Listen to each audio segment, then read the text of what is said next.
దేవుని గురించి మనము రుచి చూడాలి. ఖచ్చితంగా ఆరాధిస్తే ఆశీర్వాదాలు ఎలాగ ఉంటాయో, ఆరాధనకు వస్తే దేవుని అభిషేకము ఎలా పొందుకుంటామో దేవుని సన్నిధిలో మనము ఖచ్చితంగా రుచి చూడాలి, గుర్తించాలి. ఎరగకుండా దేవుని బిడ్డలారా మనం ఎంత చేసినా ఏం లాభం అనేది ఉండదు, ఎంత మాత్రం ఉండదు.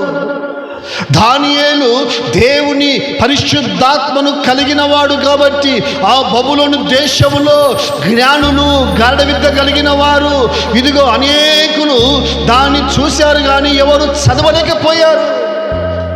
చదువు రాని వారు కాదు, విద్య లేని వారు కాదు, లేకపోతే పండితులు కాదు, వాళ్ళు పండితులే, పామరులు కాదు, జ్ఞానవంతులే, విద్యావేత్తలే, పామరులే. బైబిల్ చెప్తూ ఉంది దేవుని బిడ్డలారా, వాళ్ళు పామరులు కాదు, పండితులే. అయితే ఎవరు ఏమాత్రము చదవలేకపోయారు, అర్థం చేసుకోలేకపోయారు.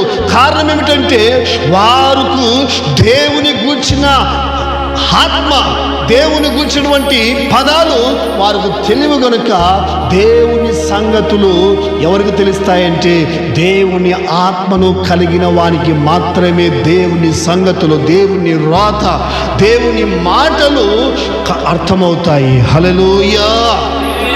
అవును, దేవుడు ఎవరికి అందరికి అర్థం కాడు, దేవుని సంఘం అందరికీ అర్థం కాదు, దేవుని సేవకుడు అందరికీ అర్థం కాడు, దేవుని పరిశుద్ధ బైబిల్ గ్రంథము అందరికీ అర్థం కాదు.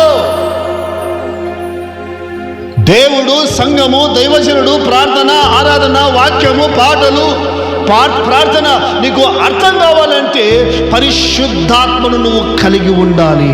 హల్లెలూయా, హల్లెలూయా. కలిగి ఉండాలి, అప్పుడు అర్థమవుతుంది నీకు ఆరాధన అంటే.